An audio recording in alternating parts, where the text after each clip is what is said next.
Hi இந்த வீடியோவில் என்ன பார்க்க போகிறோம்னா ஸோ டேட்டாபேஸ் டேட்டா வேர்ஹவுஸ் அப்படின்னா என்னன்னு ஃபஸ்ட்டு நம்ம பார்க்க போகிறோம். ஸோ இப்போது இந்த சீக்வல் அனாலிட்டிக்ஸ்குள்ளே லைக் இந்த பிளேலிஸ்ட்குள்ளே நான் வந்து ஃபுல்லாக எல்லா type of like analytics like அதோட பர்பஸ் லைக் எதுக்கு யூஸ் பண்ணுறோம் எப்படி எல்லாமே நம்ம வந்து டிஸ்கஸ் பண்ண போகிறோம். ஸோ அதுக்குள்ளெல்லாம் போகிறதுக்கு முன்னாடி ஃபஸ்ட்டு வந்து பார்த்திங்கன்னா இது நம்ம தெரிஞ்சுக்கணும் டேட்டானா என்ன, டேட்டா பேஸ்னால் என்ன, டேட்டா வேர்ஹவுஸ்னால் என்னன்னு தெரிஞ்சுக்கணும். ஸோ ஃபஸ்ட் ஆஃப் ஆல் பார்த்திங்கன்னா ஒரு சாம்பிள் டேட்டா செட் காட்டுறேன் உங்களுக்கு, அதுலேருந்து நம்ம ஸ்டார்ட் பண்ணலாம். ஸோ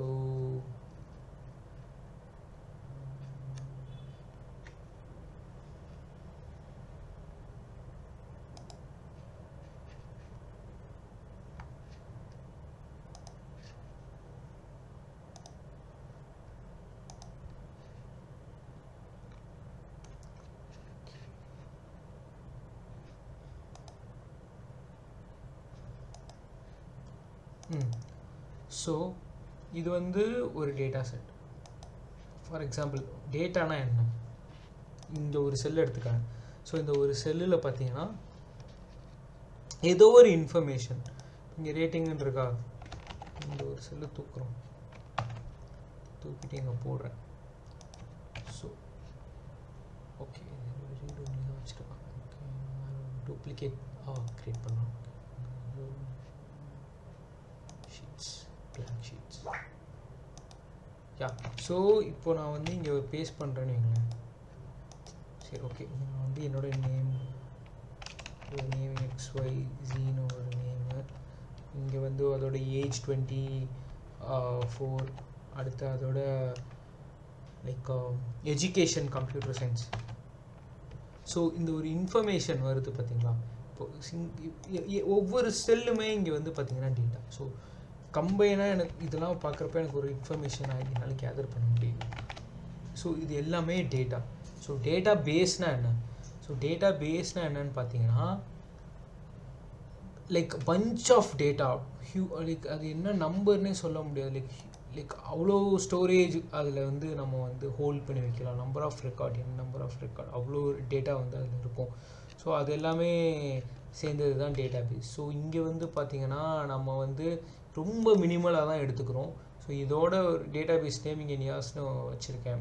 லைக் உங்களுக்கே தெரியும், லைக் ரீசெண்ட் பழைய வீடியோவில் தான் நம்ம க்ரியேட் பண்ணோம். ஸோ இது ஒரு டேட்டா பேஸ். ஸோ இந்த டேட்டா பேஸ்க்குள்ளே நான் வந்து ஸ்கீமானா என்னென்னா, ஒரு டேட்டா பேஸ்க்குள்ளே பார்த்திங்கன்னா நம்ம வந்து ஒரு லைக் எப்படி ஐடியில் இருக்கணும்னா லைக் ப்ராட் வெர்ஷன் இருக்கும், லைக் ரா வெர்ஷன்னு ஒன்று இருக்கும். அது மாதிரி நிறையா வெர்ஷன்ஸ் இருக்கும். ஸோ ஒவ்வொரு வெர்ஷன்ஸ்க்குமே பார்த்திங்கன்னா நம்ம வந்து லைக் தனித்தனியாக அதை செக்ரிகேட் பண்ணுறதுக்காக ஒரு ஸ்கீமான்னு சொல்லுவாங்க. ஸோ இந்த ஸ்கீமாக்குள்ளே இது ஃபார் எக்ஸாம்பிள் இப்போ வந்து மூவிஸ் கீழே நம்ம அது மூவிஸ் ரிலேட்டடாக இருக்க எல்லாமே கிளாஸிஃபை பண்ணி வச்சுக்கலாம். லைக் கிளாஸிஃபிகேஷனுக்காக யூஸ் பண்ணுறோம், அந்த மாதிரி வச்சுக்கோங்க. இப்போ என்னென்னா, இப்போ நான் மூவிக்குள்ளே போகிறேன்னு வைங்களேன். ஸோ மூவிக்குள்ளே நான் வந்து 2 டேபிள் வச்சுருக்கேன். ஸோ இது வந்து என்ன டேபிள்னால் லைக் மூவி டேபிள். பாருங்கள் இதில் எவ்வளோ ரெக்கார்ட்ஸ் இருக்குது பாருங்கள், எவ்வளோ டேட்டா இருக்குது, எவ்வளோ டீட்டெயில்ஸ். ஸோ இது எல்லாமே வந்து டேட்டா பேஸில் தான் ஸ்டோர் ஆகும், நாட் அ சிங்கிள் ரூ. லைக் நம்ம வந்து ஜிபிஸ், டிபிஸ், பெட்டாபைட்ஸ் அப்படி போய்கிட்டே இருக்கும். அது எல்லாமே பார்த்திங்கன்னா டேட்டா பேஸில் ஸ்டோர் பண்ணுவோம். அதான் லைக் டேட்டா பேஸ். இப்போ டேட்டா வேர்ஹவுஸ்னால் என்ன, ஸோ டேட்டா வேர்ஹவுஸ்னால் என்னென்னு பார்த்தீங்கன்னா, இப்போ நான் வந்து ஒரு வெப்சைட் ரன் பண்ணுறேன். லைக் நான் வந்து ஒரு வெப்சைட் ஓன் பண்ணி வச்சுருக்கேன்னு வைங்களேன். For example book my show, இப்போ நான் அதுதான் ரீசெண்டாக ஓப்பன் பண்ணி வச்சுருக்கேன், உங்களுக்கு காட்டுறேன். ஸோ இப்போ வந்து புக் மை ஷோ வச்சுருக்கேன்னு வைங்களேன். ஸோ இப்போ இந்த புக் மை ஷோவில் பார்த்தீங்கன்னா இதுக்கு பேர்லாம் கார்ட்ஸ்ன்னு சொல்லுவாங்க. ஸோ இப்போ புதுசாக ஏதாவது ஒரு மூவி வந்ததுன்னா இந்த கார்ட்லேருந்து இதை தூக்கிட்டு அடுத்து வேறு இதே லொக்கேஷனில் புதுசாக அந்த கார்டை ஓப்பன் பண்ணிடுவாங்க. இப்போ நம்ம கிளிக் பண்ணுறோன்னு வைங்களேன். இப்போ ஒவ்வொரு கார்ட்ஸையும் நம்ம கிளிக் பண்ணுறோன்னா அது எல்லாமே இன்ட்ராக்ஷன். லைக் நம்ம வந்து அந்த வெப்சைட்டோட இன்ட்ராக்ட் பண்ணுறோம். அப்போ என்ன ஆகுனா, இப்போ நியாஸ்னு ஒரு யூசர் வந்து இந்த கார்டை கிளிக் பண்ணா அப்படின்ற இது முதற்கொண்டு எல்லாமே வந்து ரெக்கார்ட் ஆகும் பேக் எண்டில். ஸோ இங்கே வந்து நான் இதுக்கு மேலே ஹோவர் பண்ணி சுற்றிட்டு இருக்கேன். ஸோ இங்கேருந்து மேலே பேஜை ஸ்க்ரால் பண்ணுறேன், இங்கேருந்து பேஜ் கீழே ஸ்க்ரால் பண்ணுறேன், எல்லாமே வந்து ரெக்கார்ட் ஆகிட்டே இருக்கும். இது ஒரு ஸ்ட்ரக்சர். இந்த ஸ்ட்ரக்சர் எப்பவுமே இந்த ஃபுல் என்டையர் வெப்சைட்டே ஒரு ஸ்ட்ரக்சர். இந்த ஸ்ட்ரக்சர் மாற போகிறதில்ல. இங்கே நம்ம கன்சியூம் பண்ணுற கண்டென்ட் தான் மாறும். லைக் இந்த கார்ட்ஸ் மட்டும் தான் மாறும், அப்டேட் ஆகிட்டே இருக்கும். இப்போ நான் வந்து ஃபார் எக்ஸாம்பிள் தக் லைஃப் கிளிக் பண்ணுறேன்னா, இப்போ நான் வந்து தக் லைஃப் கிளிக் பண்ணுறேன், அடுத்து இங்கேருந்து இங்கே இதெல்லாம் எப்படி அவனால் ஸ்டோர் பண்ண முடியும்? நான் ஒரு யூசர், நான் நியாஸ்ன்ற ஒரு ஆள், இந்த ஒரு செஷன்லேயே வந்து நான் இவ்வளோ இன்ட்ராக்ஷன் பண்ணுறேன். ஸோ அவன் எல்லாத்தையும் அவன் மானிட்டர் பண்ணணும், எல்லாத்தையும் மானிட்டர் பண்ணி ஸ்டோர் பண்ணணும். கரெக்டுங்களா? ஸோ இங்கே தான் டேட்டா பேஸ் வந்து லைக் யூஸ்ஃபுல்லாக இருக்கும். லைக் இங்கே தான் ப்ளே ஆகும் டேட்டா பேஸோட லைக் ரோல். ஸோ இது எல்லாத்தையும் வந்து டேட்டா பேஸில் ஒவ்வொரு இன்ட்ராக்ஷன் முதற்கொண்டு ஒவ்வொரு அசைவையும் அவன் நோட் பண்ணி அந்த டேட்டா பேஸில் ஸ்டோர் பண்ணி வச்சுப்பான். அதுவும் இல்லாமல் டேட்டா பேஸில் இன்னும் என்னென்னலாம் ஸ்டோர் ஆகிருக்குன்னா, இதுக்கு தேவையான இந்த பேஜ், இந்த சைட்டை ரன் பண்ணுறதுக்கு தேவையான இன்ஃபர்மேஷன் கூட அங்கே டேட்டா பேஸ் வந்து ரிட்ரீவ் பண்ணும். ஃபார் எக்ஸாம்பிள் இங்கே கோயம்புத்தூர் லிஸ்ட்டு, இது லொக்கேஷன் இந்த மாதிரி, இதில் லொக்கேஷன் கோயம்புத்தூர் கிடையாது. ஸோ சொல்கிறேன், இந்த மாதிரி எல்லாமே வந்து பார்த்திங்கன்னா இப்போ இந்த மூவி ஸ்ட்ரீம்ஸ் இது எல்லாமே பார்த்திங்கன்னா ஃப்ரண்ட் ஹேண்ட்லேயும் கொடுக்கலாம். ஸோ பேக் ஹேண்ட்லேருந்து லைக் இன்ட்ராக்டிவாக இருக்கணும், பேக் ஹேண்ட்லேருந்து எடுக்கிற மாதிரி இருக்கும். ஸோ இப்போ இந்த சைட்டு என் பிஸ்னஸ்க்கு தேவையான ரன் பண்ணக்கூடிய இன்ஃபர்மேஷன்லாம் எனக்கு எது எதுலாம் வேணுமோ அதெல்லாம் நம்ம டேட்டா பேஸில் ஸ்டோர் பண்ணி வச்சுக்கலாம். ஸோ டேட்டா வேர்ஹவுஸ் எதுக்குன்னா, இப்போது 10 வருஷமாக நான் வந்து பிஸ்னஸ் ரன் பண்ணிகிட்ருக்கேன்னா, 10 வருஷமாக என்னோடய பிஸ்னஸ் எந்த ஸ்டேஜில் எப்படி போயிட்டுருக்கு, அதோட நிலவரம் என்ன, எதனால் எனக்கு வந்து எந்த இடத்துல எனக்கு எவ்வளோ லைக் ப்ராஃபிட் வந்திருக்கு, எந்த இடத்துல எவ்வளோ லாஸ் வந்திருக்கு. ஸோ இதெல்லாம் நான் அலசி ஆராயணும்ல. ஸோ அந்த ஹிஸ்டாரிக்கல் டேட்டாலாம் ஒரு இடத்துல நம்ம போய் டம்ப் பண்ணிவிடுவோம்.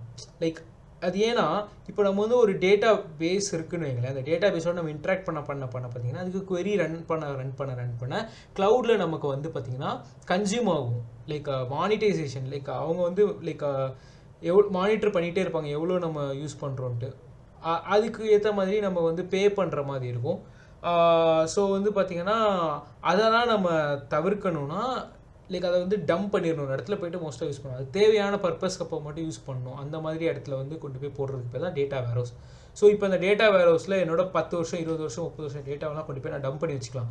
வச்சுட்டு அதை வச்சு என்ன பண்ணலாம், அதை கொண்டு போயிட்டு நான் வந்து ஃப்யூச்சர் அனலிட்டிக்கல் பர்பஸ் இல்லை R&D அந்த மாதிரி ஒர்க்குக்கு அந்த மாதிரி ஹிஸ்டாரிக்கல் டேட்டாவெலாம் எடுத்து அந்த டைம் லைனு கிராஃப் அந்த சாட்லாம் அதை வச்சு தான் போடுவாங்க. ஸோ நம்ம வந்து டேட்டா வேர்ஹவுஸ் எதுக்குன்னா லைக் பல வருஷ டேட்டாவை கொண்டு போய் டம்ப் பண்ணுறது தான் டேட்டா வேர்ஹவுஸ். இதுக்கப்புறம் வந்து டேட்டா லேக்கு, டெல்டா லேக்கு அவ்வளோலாம் வந்துருச்சு. ஸோ நம்ம வந்து ஓவர் வியூ பார்க்குறதுனால டேட்டா வேர்ஹவுஸோட நிறுத்திப்போம்.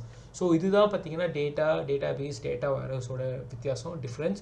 ஸோ இதில் வந்து பார்த்திங்கன்னா உங்களுக்கு என்ன அண்டர்ஸ்டாண்ட் பண்ணியிருக்கீங்கன்றது உங்களுக்கு புரிஞ்சதுன்னா கமெண்ட்டில் சொல்லுங்கள். அப்படி எதுவுமே உங்களுக்கு புரியலன்னு சொல்லுங்கள், பரவாயில்ல. நெக்ஸ்ட் வீடியோவில் இன்னும் பெட்டராக கிளாரிஃபிகேஷன் கொடுக்குறேன். எனக்கும் பெருசாக ரொம்ப அவ்வளோ இன்டெப்த்தாலாம் தெரியாது, நானும் லேர்னர் தான். ஸோ நானும் கற்றுக்கிட்டு தான் உங்களுக்கு இந்த வீடியோ அப்லோட் பண்ணுறேன். தேங்க்ஸ்.